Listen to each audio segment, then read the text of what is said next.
Bon, avant de commencer cette vidéo, je pense qu'il fallait qu'on redéfinisse ensemble qu'est-ce qu'est l'amour.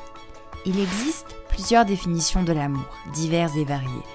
Mais dans un monde où nous oublions l'essence même de l'amour, où cet amour est déstructuré, inversé, il est difficile de comprendre réellement ce qu'est l'amour. Le vocabulaire français est assez pauvre en réalité à ce sujet. Par exemple, je peux dire « j'aime le chocolat » comme dire « je t'aime » à quelqu'un.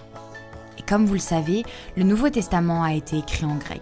Et les Grecs étaient très forts pour définir l'amour pour chaque chose. Donc, la Bible parle de 3 grands types d'amour. 1. L'amour agapéo ou l'amour agapé. C'est l'amour désintéressé, l'amour basique. Je t'aime de l'amour de Dieu parce que tu es sa créature. Tu te souviens quand Dieu dit « tu aimeras ton prochain comme toi-même » Eh bien, c'est de cet amour dont il parle. Mais le meilleur passage pour illustrer cet amour, c'est 1 Corinthiens 13. 2. L'amour philéo. Cet amour, c'est celui qu'on pratique le plus souvent sans même le savoir. L'amour philéo, c'est tout simplement l'amour qu'on partage entre frères et sœurs ou entre amis. C'est celui qui est le plus simple à exprimer. Tu vois, Jean était l'ami intime. Il avait cet amour philéo, cet amour relationnel avec Jésus. 3. L'amour éros. Lui, c'est l'amour qu'on cherche à peu près tous dans une vie, l'amour entre un homme et une femme. L'amour éros désigne donc l'attirance physique entre 2 personnes ou au travers d'une relation amoureuse, passionnelle ou sexuelle. Notre cœur est naturellement égoïste, méchant.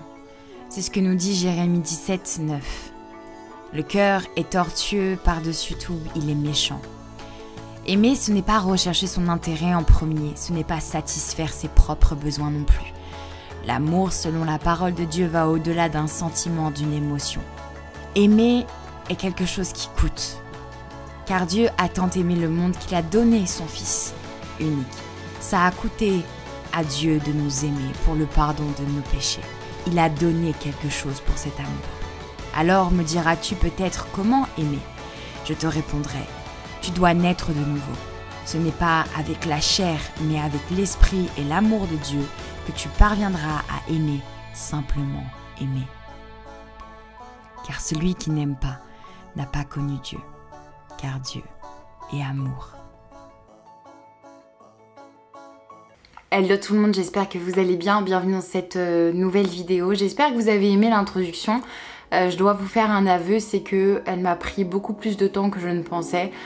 J'ai eu bien une journée entière de travail sur cette introduction dans la conception et la réalisation.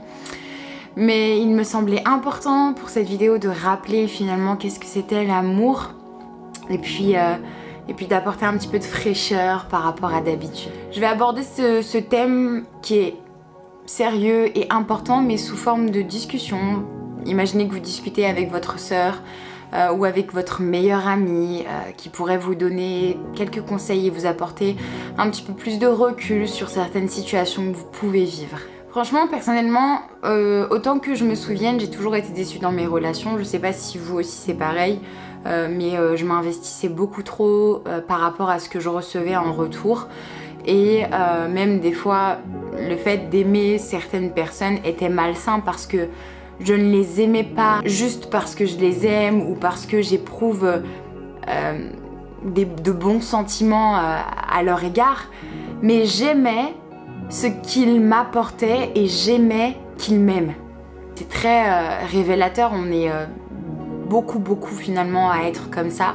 C'est que nous aimons en attendant quelque chose en retour, nous faisons en attendant quelque chose en retour. Alors c'est pas consciemment, c'est-à-dire que vous allez dire non mais moi je le fais, tu me dois rien, ne t'inquiète pas, c'est de bon cœur. Mais la Bible dit que le cœur de l'homme est méchant et nous savons que même au fond de toi, tu vas garder la trace que tu as aidé cette personne ou que tu as été là dans ses pires moments.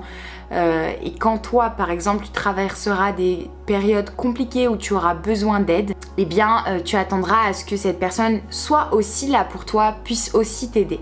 Et ça c'est l'humain en général, on est tous faits pareil finalement. Il y a des personnes dues à leur parcours, leur histoire, ils s'attachent moins facilement que d'autres.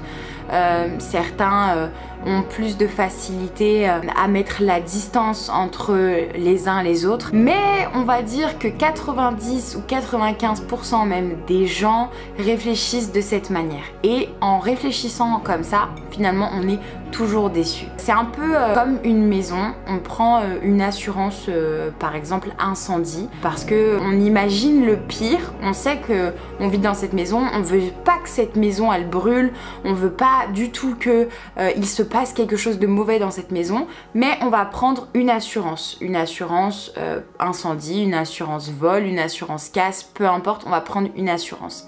Ça veut pas dire qu'on souhaite le pire pour là où on vit ou qu'on souhaite que ça arrive, mais juste on a imaginé, envisagé que un jour peut-être cela arriverait. Et bah dans les amitiés et dans les relations en général, c'est pareil. Il faut toujours se dire que quand on décide d'aimer quelqu'un, quand on décide d'avoir une relation philéo avec quelqu'un, on décide de dire que peut-être un jour cette personne me décevra, pensera pas comme moi, elle ne répondra pas peut-être à mes exigences ou à ce dont j'ai besoin ou au retour que j'attends.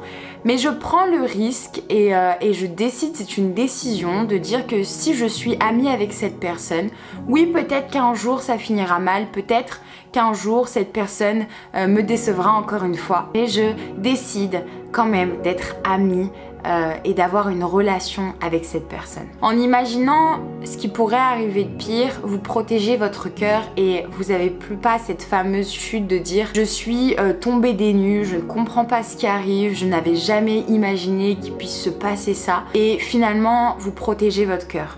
C'est pas soupçonner le mal dans le sens la personne elle m'a peut-être fait ça ou elle pense comme ça dans le fond, mais c'est juste du même système qu'une assurance, se dire à soi-même je reconnais que la personne que je décide d'aimer peut-être un jour me fera souffrir. Il y a un point aussi que j'ai beaucoup compris, c'est que quand on aime simplement. On n'aime pas pour attendre quelque chose en retour, on n'aime pas pour se satisfaire soi-même, mais on aime d'un amour désintéressé. C'est bien pour ça que j'ai décidé de faire cette introduction, pour qu'on se rende compte que l'amour agapé est le fondement de toute relation. On peut avoir une relation philéo avec quelqu'un, être ami, être frère, être sœur, mais l'amour agapé est le socle de toute chose, bien avant l'amour philéo, bien avant l'amour éros, etc. Et dans cet amour agapé, c'est un amour qui est désintéressé. Je t'aime parce que tu es une créature de Dieu. Je t'aime parce que Dieu m'a mandaté, m'a oint pour impacter dans ta vie. Mais je n'attends pas en retour que tu me donnes un amour, je n'attends pas en retour que tu me donnes quelque chose ou que ce que je fais soit une récompense. Et quand vous pensez comme ça, je vous assure que votre mentalité change, parce que l'amour, vous allez le puiser auprès de Dieu et plus auprès des hommes.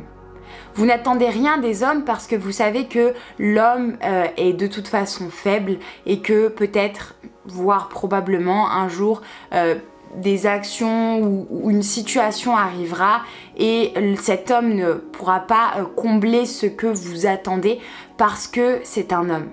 Or, quand vous changez votre mentalité et que vous dites que l'amour dont j'ai besoin, la relation parfaite dont j'ai besoin, je la puise en Jésus-Christ.